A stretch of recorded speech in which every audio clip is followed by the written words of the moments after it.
이 말씀들이 어떤지 여러분 잘 모르시죠? 기억이 나실지 모르겠습니다. 한번 제목만 한번 보실까요? 제목만 한번 보시면 첫째 주에 우리는 여러 가지 문제를 만날 때라는 제목으로 여러분 야고보서 본문 말씀과 함께 쭉 가기 시작했습니다. 둘째 주에 우리가 꼭 알아야 할 지혜가 뭔지, 셋째 주는 성경이 말하는 성숙한 삶이 뭔지, 그리고 넷째 주는 사람을 차별하지 말자, 이렇게 우리가 교훈받았고, 다섯 번째 주는 믿음이란, 그리고 참된 믿음이란 어떻게 구분되는지 살펴보았습니다. 그리고 여섯째 주 소통의 언어가 무엇인지 함께 배웠고 훈련하기를 우리가 강조했습니다. 일곱 번째 주는 당신의 지혜 과연 어디에서 왔는지, 하늘에서 왔는지 땅에서 왔는지 여쭤보았습니다. 여덟 번째 주 싸움과 비방을 넘어 주님 앞으로, 그리고 아홉 번째 주는 미래를 어떻게 계획하시는지, 어떤 생각과 어떤 마음으로 계획하고 있는지 배우게 되었고, 열 번째 주는 돈 바르게 벌고 모으고 씁시다, 재정 사용에 대한 메시지를 드렸습니다. 그리고 11번째 주는 인내의 세 가지 차원, 환경에 대해서, 사람에 대해서, 하나님의 때에 대해서 우리가 인내해야 되겠다고 배웠고, 지난주는 인생의 다양한 사건들 어떻게 반응하고 있는지 우리가 살펴보았습니다. 여러분, 우리가 제목만 보아서도 알 수 있듯이 이 야고보서 강해는요, 우리 삶에 당면한 아주 실제적인 교훈들임을 알 수가 있습니다. 야고보서는 성도들이 만나는 다양한 삶의 현장 속에서 어떻게 실제적으로 하나님의 말씀을 딱딱 적용하면서 살아가야 될지를 딱 보여주고 있는 거예요. 유익합니다. 지난 3개월 동안 우리가 야고보서를 통하여 무엇을 듣고 배웠는지 야고보서 강해 하이라이트 영상을 보시고 복습하고 정리하는 시간을 갖도록 하겠습니다.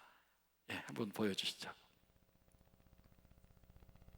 야고보서 안에는요, 예수님의 깊은 지혜가 담겨요. 야고보서를 여러분 신약의 잠언이라고 그래요. 자, 그럼 야고보서의 주제가 뭔가? 주제는 2장 26절에 나와 있는데요, 영혼 없는 몸이 죽은 것 같이 행함이 없는 믿음은 죽은 것입니다. 온전한 믿음이란 바로 행동을 수반한다는 것입니다. 믿음은 행함으로 실천돼야 한다는 것입니다. 그는 이처럼 믿는 대로 살아가는 사람이 바로 성숙한 사람이며 가장 지혜로운 사람임을 야고보서 전체를 통하여서 알려주고 있습니다. 여러분, 모든 문제 앞에서 감사하십시오. 감사한다는 것은 문제까지도 소중히 여긴다는 뜻입니다. 문제에 감사하고 문제를 소중히 여긴다면요, 그 문제가 나를 위해 일하게 됩니다. 문제가 거대한 사자처럼 으르렁대고 마치 나를 삼킬 듯이 달려들지만, 우리가 이렇게 하나님과 문제 앞에 직면하고 문제를 통한 하나님의 뜻들을 발견하고 기도하고 인내하며 나아갈 그때 그 사자와 같은 큰 문제가 우리 앞에 덜퍼덕 무릎을 꿇게 되는 것을 보게 될 것입니다. 내 형제들아, 너희가 여러 가지 시험을 당하거든 온전히 기쁘게 여기라, 이 말씀에 순종할 수 있게 되는 것입니다. 사랑하는 여러분, 전능하신 하나님, 만왕의 왕이신 우리 하나님은요, 아무리 바쁘셔도 지혜를 간구하는 우리의 기도를 무심코 넘어가신 적이 단 한 번도 없으십니다. 할렐루야. 우리는 말씀을 통해서 우리가 반드시 알아야 할 지혜가 무엇인지 세 가지 살펴보았죠. 첫 번째는 우리가 의심하지 않고 믿음으로 지혜를 구할 때 하나님은 기뻐하시고 반드시 주신다.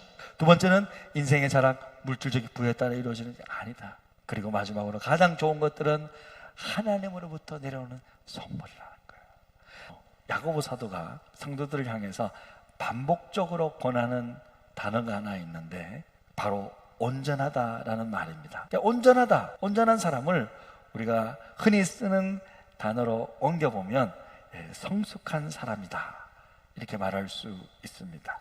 이처럼 야고보서의 전체 주제는 한마디로 성숙한 사람, 지혜로운 삶에 관한 것입니다. 우리는 더 성숙해질 필요가 있습니다. 성경이 말하는 성숙이란 먼저 감정의 성숙이었습니다. 분노가 나더라도 잘 다스리는 사람이 되시기를 바랍니다. 성경이 말하는 성숙이란 또한 말의 성숙이었습니다. 먼저 잘 듣고 기도하고 깊이 생각한다 말을 하는 것. 마지막으로 내 이웃을 돌아보는 사랑의 삶을 살아가는 것이 성숙이었습니다. 야고보서 2장 1절 하반절인데요, 사람을 차별하여 대하지 말라. 먼저 나 자신을 차별하지 말아야 합니다. 복음으로 나를 받아주고 복음으로 변화될 수 있는 우리 자신이 되기를 소망합니다. 사람은 어쩔 수 없이 외모를 보지만 중심을 보시는 하나님을 닮아 우리 이웃에 있는 모습 그대로 사랑할 수 있어야 하겠습니다. 야고보 사도가 강조하는 참된 믿음이란 균형 잡힌 믿음입니다. 균형 잡힌 믿음이라는 것은 믿음과 행함이 함께 가는 것을 말해요. 이와 같이 행함 없는 믿음은 그 자체가 죽은 것이다. 20절에도 허탄한 사람아, 행함 없는 믿음이 헛것인 줄을 알고자 하는. 26절에도 영혼 없는 몸이 죽은 것 같이 행함 없는 믿음은 죽은 것이다. 하나님에 대한 지식을 가졌다고 해도 하나님께 자신을 온전히 드리지 못하고 행함이 없고 삶의 변화가 없으면 그 믿음은 유익이 없습니다. 이것이 야고보 사도가 말하고 싶은 거예요. 오늘 함께 읽은 성경 말씀에는 야고보 사도가 사람의 말이 얼마나 중요한지를 거듭 강조하고 있습니다. 말에 실수가 없는 사람이 성숙한 사람, 그 성숙한 사람이 선생이 되어야 하고 교회 평신도 지도자가 되어야 한다는 것입니다. 히브리어에서는요, 말씀을 뜻하는 단어와 실체를 뜻하는 단어가 모두 한 단어 있는데 디바르라고 합니다. 히브리적인 사고방식은 말, 즉 언어를 실현된 실체와 동일시하는, 말하는 것이 곧 실현된다. 우리의 언어는요, 훈련을 받을 필요가 있습니다. 되도록 긍정적인 말, 좋은 말, 선한 말을 하도록 노력하십시오. 대화의 목적을 소통의 뜻입니다. 상대방의 사랑의 언어로 대화하는 것이 필요합니다. 오늘 말씀에서 야고보 사도는요, 두 종류의 지혜에 관해 말씀해 주고 있습니다. 첫 번째는 땅의 것, 세상의 지혜입니다. 세상의 지혜는요, 누리면 누릴수록 시기와 열등감을 조성해서 결국 불행하게 만든대요. 두 번째는 위의 것, 하늘의 지혜입니다. 하늘의 지혜는요, 관계 속에서 화평을 만들어 결국 행복의 문을 열어준다고 합니다. 우리 각자는 결국 세상의 지혜와 하늘의 지혜 사이에서 하나를 택해야 되는 거예요. 여러분은 어떤 지혜를 선택하시겠습니까? 지금 여러분이 품고 있는 지혜는 과연 어디에서부터 왔습니까? 너희 중에 싸움이 어디로부터, 다툼이 어디로부터 나느냐? 너희 지체 중에서 싸우는 정욕으로부터 나는 것이 아니냐? 자, 문제를 해결하기 위해서는 바른 질문을 해야 하는데 야고보 사도는 지금 질문하고 있습니다. 싸움과 다툼의 뿌리가 어디에 있느냐? 사람이 싸움과 비방을 넘어 겸손한 자로 서기 위해서는요, 하나님을 가까이 해야 합니다. 하나님을 가까이 하라. 그래야면 너희를 가까이 하시리라. 하나님을 가까이 할 때 싸움을 일으키는요, 마귀를 물리치게 되는 거예요. 하나님을 가까이 할 때 하나님 자녀의 정체성을 깨닫고 하나님의 전신갑주로 무장하게 되는 거예요. 군대 장관이신 예수님을 앞세우며 나가 사탄의 공격을 딱 막아설 수 있는 거예요. 하나님 가까이 할 때 이 세상의 쾌락이나 욕망, 이것과는 비교할 수가 없는 영혼의 참 만족과 벅찬 환희, 감격을 누리게 되는 거예요. 우리의 욕망은 줄어들고 다른 사람들을 향한 사랑은 커져가게 되는 거예요. 지금 성경은 장사하지 말라는 것입니까? 이익 남기지 말라는 것입니까? 사업계획 구체적으로 세우지 말라는 것입니까? 아니죠. 지금 하나님은 이 말씀을 통해서 우리에게 가르쳐주고 싶은 것은요, 계획을 잘 세우되 하나님의 뜻을 쫓아 세우라는 거예요. 영원한 세계를 바라보면서 계획하라는 거예요. 하나님은 우리가 보다 의미 있는 계획을 세우기를 원하는 거예요.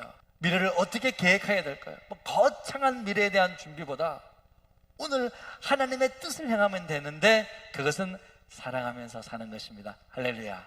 어떻게 하면 물질을 하늘에 쌓아둘 수 있을까? 물질을 하늘에 쌓아두는 길은 하나님을 위해 우리가 투자한다고 생각합니다.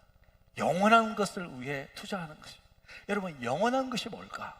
영원한 것은 하나님의 말씀, 사람의 영혼, 그것이 영원한 거예요. 이 영원한 것에 투자하는 거예요. 우리는 청지기예요. 청지기에는 반드시 결산의 날이 온다는 거예요. 그것을 우리는 심판의 날이라고 할 수 있습니다. 그래서 지혜롭고 성숙한 성도는 돈을 목적으로 보지 않고 수단으로 여기며 아름답게 사용해야 할 것입니다. 성숙한 사람, 미숙한 사람, 그 차이가 뭐냐? 인내입니다. 인내를 온전히 이루라. 이는 너희로 온전하고 구비하여 조금 더 부족함이 없게 하려 함이라. 인내를 배우면 온전하고 구비된 사람이 돼요. 성숙한 리더가 되는 것입니다. 똑똑한 사람이 리더가 되는 게 아니에요. 인내하는 사람이 되는 거예요. 할렐루야. 인내와 신뢰는 동반자입니다. 신뢰가 있을 때 인내할 수 있습니다. 또한 인내를 통해 하나님의 말씀이 이루어지는 것을 볼 때 우리의 신뢰와 믿음은 더욱더 커지는 것입니다.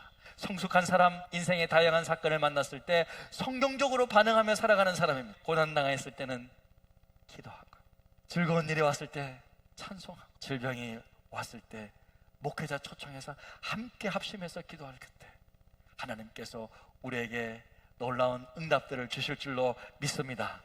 하나님께서 성경대로 반응하며 살아가는 여러분에게 놀라운 은혜를 베풀어 주실 것입니다. 할렐루야. 우리 하나님께 영광의 박수를 올려드립니다. 저는 쭉 저도 말씀을 들으면서 생각이 드는 것은 코디를 참 잘했다. 넥타이를 잘 맸구나. 선택을 잘했구나. 이런 생각이 들으면서 혼자 웃었는데, 여러분 혹시 책거리라는 말을 들어보셨습니까? 책거리.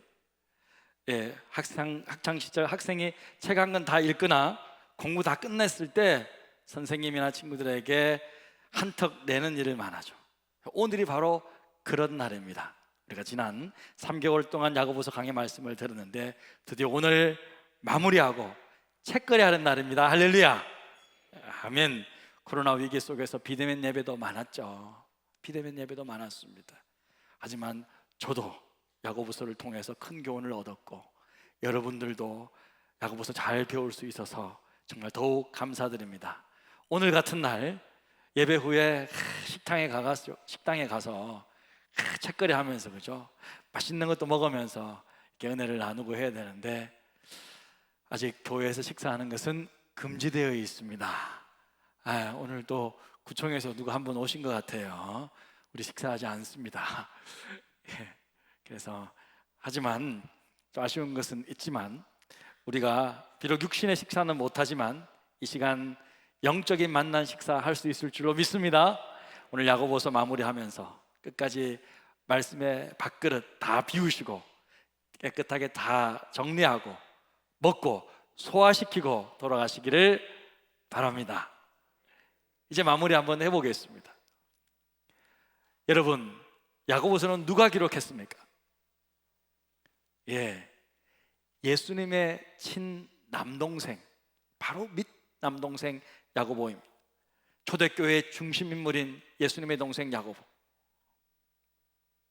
원래 여러분, 이 야고보는요 예수님을 믿지 않았어요. 자기 형 말 듣지 않았어요. 형이 좀 이상하다고 생각했어요. 그러나 죽으시고 부활하신 주님을 만난 뒤로 그는 예수님을 형이 아닌 자신의 구주로 받아들이고 주님의 가르침을 전파하는 위대한 사도가 되는 거예요. 그는 겸손했습니다. 하지만 강한 지도자가 되었습니다. 초대교회 예루살렘 교회의 목사님들의 대표, 오늘날로 치면 목사님들의 총회장을 감당했어요. 마지막 딱 최종 결정권자였어요. 그래서 그런지 야고보서는요 명령형을 자주 사용해서 강한 목회적인 권면을 딱 합니다. 이렇게 저렇게 해, 뭐 이렇게 1장부터 5장까지가 전부 적용으로 가득 차 있습니다. 여러분, 1세기 교회는 어떻습니까?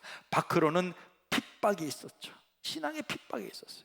안으로는 세속적인 유혹이 있었기 때문에 믿음을 저버리고 주님을 떠나는 배교의 위험이 항상 도사리고 있었습니다.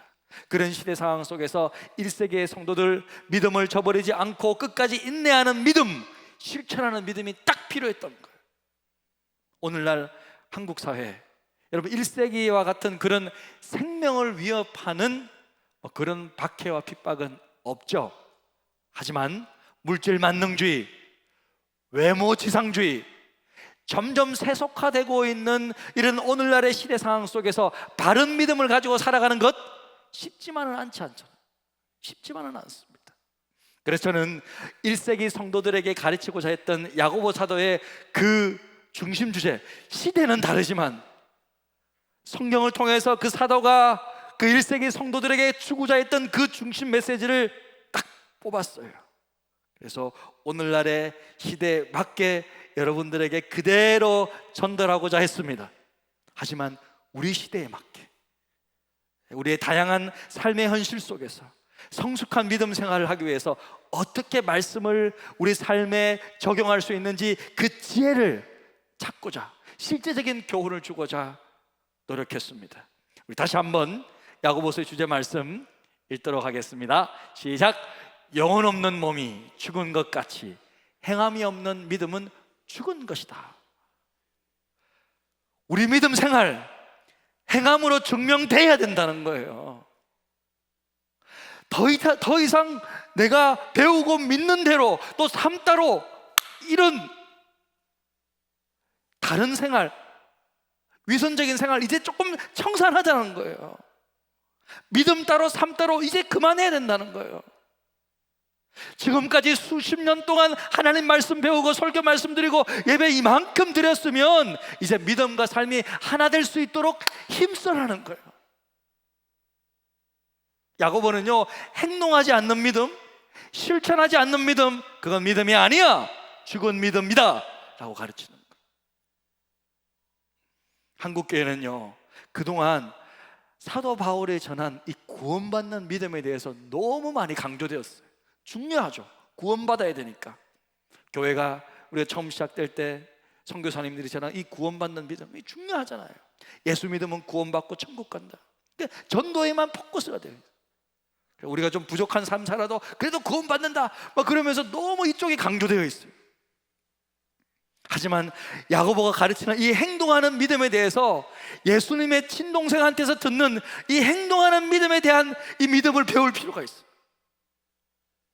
바울은요, 예수 그리스도의 복음을요 안으로 받아들이라고 가르치죠. 그래 구원받으니까. 반면에 야고보는요, 이 복음을요 밖으로 나타내라고 가르치는 거예요. 바울은요, 우리 믿음의 뿌리, 근원을 말하는 거예요. 여기서 머물러 있으면 안 돼. 그죠? 야고보는요, 믿음의 열매, 결실, 이제 삶에서 나타내야 된다고 가르치고 있습니다. 믿음 생활에 있어서 변화와 성숙이 우리 삶에 분명히 드러내야 한다는 거예요. 이번 야고보서 말씀 공부를 통해서 여러분의 삶에 분명한 변화와 성숙이 있기를 축복합니다. 아멘. 조금 바뀌어야 돼. 바뀌어야 돼.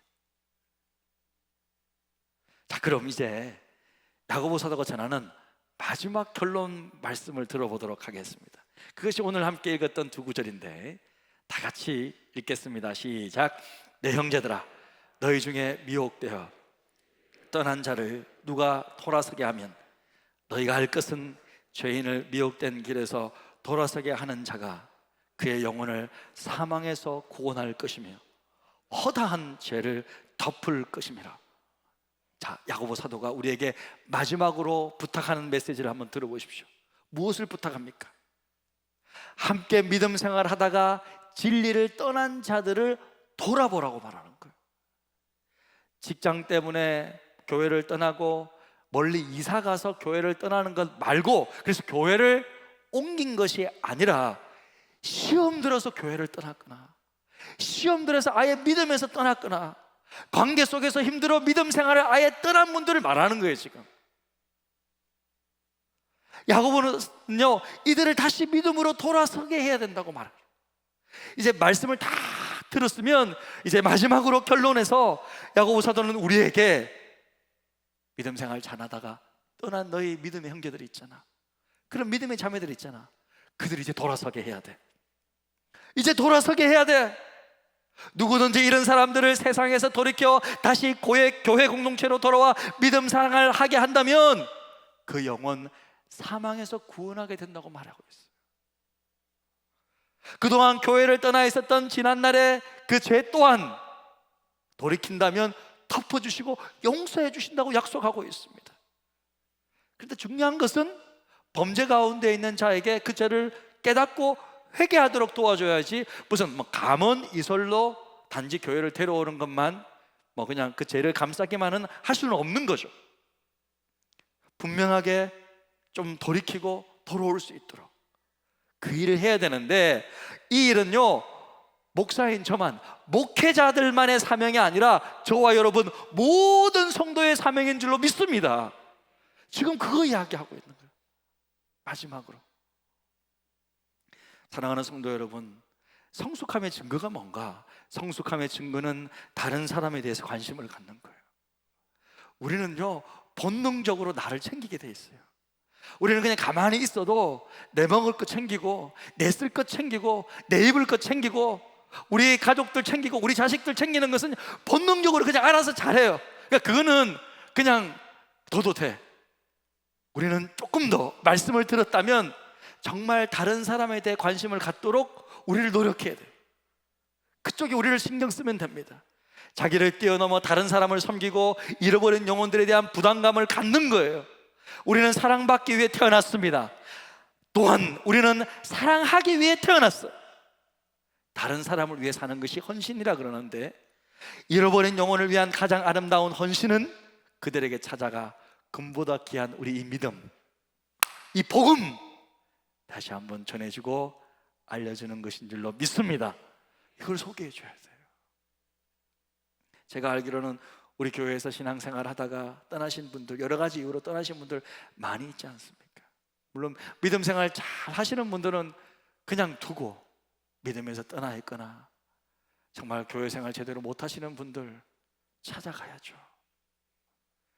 그 사람이 우리 가족들 중에도 있지 않습니까? 우리 가족들, 우리의 자녀들, 우리의 아들, 딸들, 우리의 손자, 손녀들, 우리의 친구들, 함께 동지였지만 지금은 떠나 있는 믿음의 권속들, 그 사람들 찾아가서 돌이키라는 거예요. 많은 사람 말고 한 영혼만, 한 영혼이라도 하라는 거예요. 도와줘야 된다. 여러분, 필요하면요 저에게도 도움을 요청하십시오. 함께 기도하고 같이 가겠습니다. 지난주에 제 바로 아래 여동생이 서울에서 직장에 교육이 있어서 잠깐 사택에 머물렀습니다. 하루 정도 머물렀는데, 그러면서 우리 어머니가 지방에 이제 교회에서 지금 생활하고 있는데, 다니고 있는데 어떻게 섬기고 있는지 자세하게 알려주더라고요. 그런데 이제 지난주에 왔으니까 그 지난주에, 그러니까 지지난주죠. 지지난주에 3명의 불신자를 교회로 인도하셨다는 거예요. 우리 어머니가. 근데 그런 일이 자주 있다는 거예요. 와, 놀라웠습니다. 아니, 서울로 스카우트 해야 되나? 뭐 이런 생각도 막 들더라고요. 그래? 우리 엄마가 지금 누구 엄마 말하는 거야? 우리 엄마? 우리 어머니 원래 예수님 몰랐어요. 자식들 끔찍하게 사랑하면서 열심히 그냥 사신 분이셨습니다. 예. 저는 위로 누나 2명이 있고 아래로 여동생 2명이 있잖아요. 제가 가운데 남자잖아요. 그러니까 우리 어머니가 저를 얼마나 끔찍하게 키웠겠어요. 와, 말도 못하는데요. 특히 우리 어머니는 보수적이고 강한 성품을 가지셨어요. 제가 재미있는 일화를 하나 말씀드릴게요. 고등학교 때 어떤 한 여학생이 저와 통화하고 싶었던가 봐요. 그래서 우리 집에 전화를 했는데 지금 25년이 넘었거든요. 그런데 그때 그 사건을 저는 지금 생생하게 기억하고 있어요. 제가 이제 내 방에서 거실에 딱 나가는데 어머니가 전화를 받고 통화하는 모습을 제가 바로 목격하고 있었어요. 전화 소리가 막, 옛날에는 전화 소리가 크니까 막 들리잖아요. 다 들었는데 한 여학생이 우리 집으로 전화를 합니다. 아주 상냥한 목소리로 전화를 하죠. 여보세요? 신승이 좀 바꿔주세요. 이렇게 하면 좀 바꿔주면 되잖아. 근데 우리 어머니가 목소리를 쫙 하시면서 이렇게 대답하시는 거예요. 와, 신승에게 돈 받을 거 있나? 그러는 거야. 신승이한테 돈 받을 거 있냐고 물어보는 거야. 아니요, 그런 거 아닌데요. 그럼 다시는 전화하지 마라. 우리 신승이는 바빠서 전화할 시간이 없다. 지금. 그러니까 누가 전화를 해요? 에? 누가 전화를 해요? 우리 어머니 어떠신 분인지 좀 느낌이 오시죠? 완전 그냥 보수적인 그 느낌 오시죠? 누구에게 아쉬운 소리 한 적 없으십니다. 당당하셨어요. 그런데 그런 어머니가 이웃에게 복음을 전하기 위해 순한 양이 되셨다는 거예요. 막 큰 소리 치시고 당당하고 뭐 잘못한 거 없으시니까 막 누구 앞에든지 그랬던 분이 그냥 이렇게 성격 다 죽이고 한 명이라도 복음 전하기 위해서 교회로 인도하기 위해 양처럼 지내신다는 거예요. 와, 그 말을 듣는데 참 감사했습니다. 믿음이 약하셨을 때 교회는 다니셨지만 개척교회만 다니셔가지고 목회자들은 다 가난하고 힘들게 사시는 주만 뭐 대부분 뭐 그렇지만 아시고 제가 신학교 가는 거 그렇게 반대하셨어요. 뭐 네가 신학교 간다고?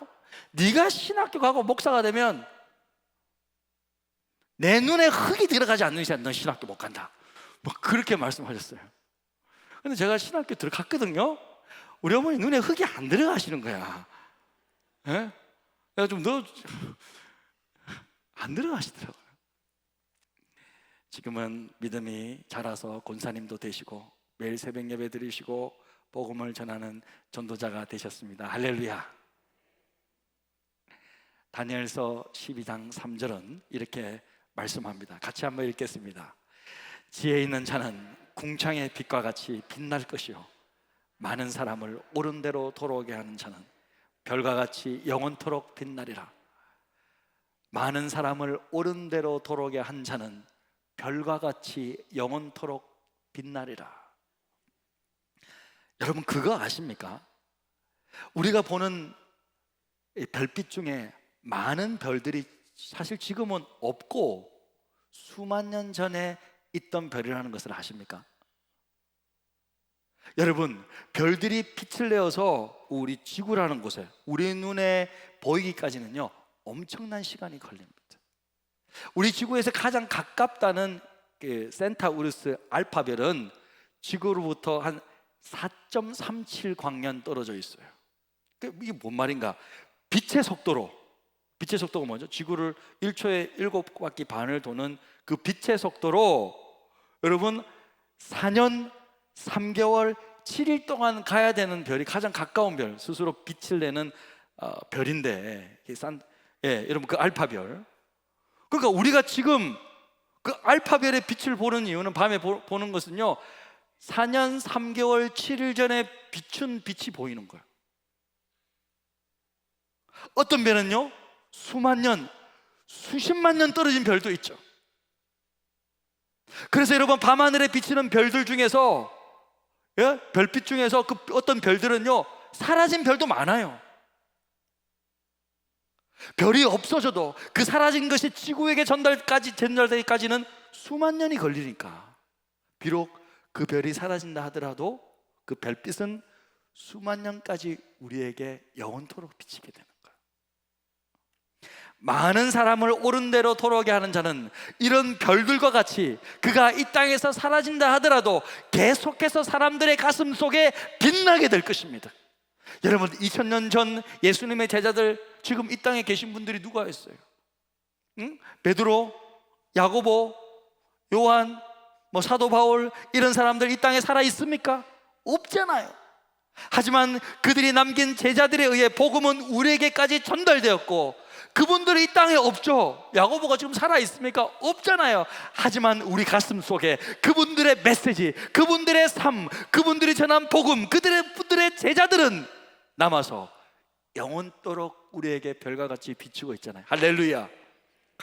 우리 가슴 속에 남아 있습니다. 그래서 결국 여러분 우리에게 남는 것은요 내가 복음을 전해준 그 사람들의 복음을 전해준 그 사람들.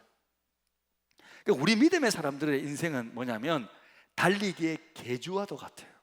달리기의 개주와도 같은데 우리 믿음의 우리가 받은 이 믿음을 그냥 나만 가지고 있으면 안 되고 내 친구나 내 자녀들의 이렇게 바톤을 넘겨 주어야 돼요. 개주잖아요. 내 혼자서 끝까지 달리다가 그냥 하면 그냥 죽는 거야. 그러면 내 뒤에 복음은 끊어지는 거잖아요. 여러분 천국 가가지고 줄 서 있는데 자 누구에게부터 복음 전하는데 자 줄 서 있는데 이제 베드로, 야고보, 요한 쭉 줄 서 있고 그 밑에 사람들이 쫙 줄 서 있을 거예요. 베드로한테 복음 받은 사람, 그죠? 누구한테 받은 사람? 저는 김찬도라는 분한테 제자 훈련을 받았는데 찬도 형 밑에서 딱 서 있을 거라고. 내 밑에 또 제자들이 서 있겠죠. 서 있는데 내까지 서 있고 내 뒤에 아무도 없어. 그러면 어떡할 거예요, 여러분? 나에게 전해진 복음이 나는 받았는데 내 뒤에 아무도 없어. 한 명도 전도 못했어. 한 명도 제자 만들지 못했어. 좀 그렇잖아. 믿음은 개준대. 연결해야 돼. 그래서 저는 지금 우리 어르신들도 잘 오는 교회뿐만 아니라 여러분들의 자녀들, 우리의 자녀들, 우리의 손자 손녀들이 와서 편안하게 다닐 수 있는 그런 교회를 만들고 싶은 거예요. 할렐루야. 그런 교회 만들고 싶어요. 다음 세대에게 유익한 교회 만들고 싶어요. 믿음의 계보가 계속 이어지는 그런 교회가 되고 싶어요. 우리가 다 천국 가더라도, 우리 어르신들이 다 천국 가더라도 여러분들이 전한 이 복음이 계속 우리 교회를 통해 계승되고 전파되는 그런 교회가 되기를 원하는 거예요. 복음의 바톤, 믿음의 바톤을 넘겨줘야 돼. 사랑하는 여러분, 친구 한 명이라도 좋습니다. 반드시 이 복음을 전해 주십시오. 교회를 떠날 때 그 한 사람 꼭 다시 믿음 생활 하자고 간절히 권해 주십시오. 이것이 바로 오늘 야고보서를 통해 우리에게 말씀하고 싶으신 우리 주님의 간곡한 부탁입니다. 이게 부탁이라고요. 이렇게 야고보서는 잃어버린 영혼에게 다시 복음을 전하고 구원하라는 전도의 메시지로 마무리되고 있습니다. 자, 이제 야고보서 다 끝났습니다. 다 배웠습니다. 앞으로 어떻게 하시겠습니까? 야고보 사도가 그토록 강조했던 것처럼 이제 삶으로 보여주시기를 바랍니다. 바울은요, 디모데에게요 다 전수해줬어요. 목회 비법 말씀들 다 가르친 후에 이렇게 마지막으로 권하는데, 디모데후서 3장 14절입니다. 함께 읽습니다. 시작. 너는 배우고 확신하는 일에 거하라. 내가 누구에게서 배운 것을 알며. 그런 거예요. 우리는 배울 뿐만 아니라 이 배운 것이 진짜인지 확신하며 살아가야 된다는 거예요. 거하라라는 말은 그렇게 확신한 대로 살아라는 거예요. 말씀을 배웠다면 이 말씀이 정말 진리인지 깊이 생각해 본 다음에 정말 옳다면 확신하고, 확신했다면 그 확신한 대로 살아가라는 거예요. 그게 맞잖아요.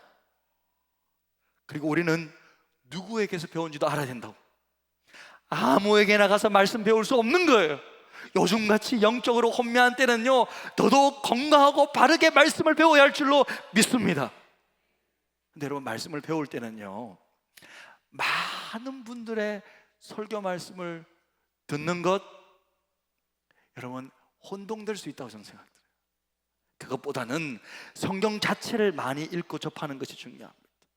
성경 말씀 그 자체를 듣고 읽고 묵상하는 것이 말씀을 알아가는 가장 중요하고도 기본이 되는 좋은 방법이에요. 네. 여러분, 그래서 많은 분들의 설교 말씀을 들으면 우리가 지식만 이렇게 삶이 안 바뀔 수가 있어요. 하지만 성경 말씀 그 자체를 계속 부딪히면서 읽고 접하고 이해하고 암송어가 하다 보면요 우리의 삶이, 우리의 영혼이 살찌는 것을 느낄 수 있어요. 그게 가장 기본이지만 가장 좋은 방법이에요. 신약 성경에 나오는 사도 바울, 누구보다도 예수님 닮은 사람이었고 그 어떤 사람보다도 성경 말씀에 능한 사람이었죠. 하지만 그가 이제 정말 죽음 직전에 자기 영적 아들 디모데에게 마지막 부탁을 이렇게 하고 있어요. 이렇게 말하고 있는데, 네가 올 때에 내가 드로와 가보의 집에 둔 겉옷을 가지고 오고, 겨울이 되는 것 같습니다. 그래서 좀 큰, 그죠? 좀 롱패딩 하나 가지고 오라고 하는 것 같아요. 가지고 오고, 또 책은 특별히 가죽 종이에 쓴 것을 가져오라. 여기서 책은 무엇입니까? 가죽 쪽에 쓴 책, 성경이죠. 성경입니다. 구약 성경입니다. 죽음을 눈앞에 두는 바울, 성경을 다시 찾습니다. 그는요 구약 성경을요 다 꿰뚫고 있었어요. 훤히 다 압니다. 성경을 잘 알아요. 그럼에도 불구하고 그는 성경을 읽고 또 읽기를 원했던 거예요. 왜? 성경을 읽는 자 복이 있기 때문입니다. 성경을 가까이 하는 자 능력 있는 삶을 살기 때문입니다. 성경을 읽고 묵상하는 자 결국 승리하는 삶을 살 수 있기 때문입니다. 사랑하는 성도 여러분, 오늘부터 시작해. 오늘부터 시작하는 거예요. 야고보서 공부 강해 다 마무리하는 오늘 이 시간부터 여러분이 성경을 사모하는 마음이 더 커졌으면 좋겠습니다. 더 커지기를 축복합니다. 제가 원래 오늘 설교 말씀 간단하게 하고 예배 다 마치고 야고보서 드라마 바이블로 1장부터 5장까지 다 읽으려고 그랬었거든요.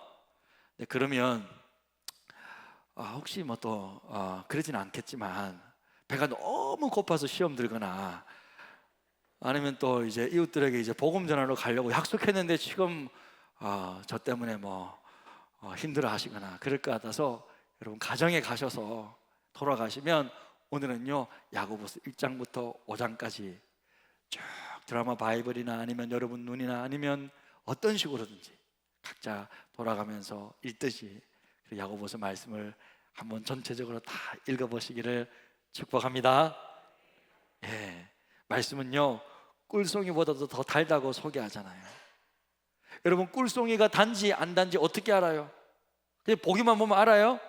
저 노란 거 보니까 저 참 달겠다, 여러분 그렇게 아는 것입니까? 아니잖아요. 꿀송이는 먹어보아야, 맛보아야 단지 안 단지 알 수 있잖아요. 하나님의 말씀도 여러분 이제 쭉 공부했으니까 야고보서 말씀이 내 삶에 내 인생에 단지 안 단지 오늘 한번 쭉 읽어보고 직접 맛보시기를 주님의 이름으로 축복합니다.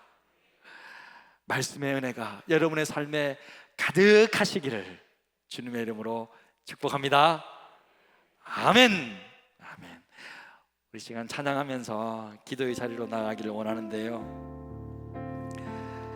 하나님의 말씀을 배우고 공부하고 알아가는 이유는 더 하나님을 사랑하기 위함이죠. 이웃들을 더 사랑하기 위함입니다. 우리 찬양하면서 이 가사가 우리의 기도말이 되어서 하나님 앞에 상달되기를 간절히 바랍니다. 기도하는 심정으로 우리 함께 찬양하며 기도의 자리로 나아가겠습니다. 주님과 함께하는 이 고요한 시간, 주님의 보좌 앞에 내 마음을 쏟네. 모든 것 아시는 주님께 감출 것 없네. 내 맘과 정성 다해 주 바라나이다. 온 마음 다해 사랑합니다. 온 마음 다해 주 알기 원하네. 내 모든 삶 당신 것이니 주만 섬기리. 온 마음 다해 나 염려하잖아도, 나 염려하잖아도 내 쓸 것 아시니. 나 오직 주의 얼굴 구하게 하소서. 다 이해할 수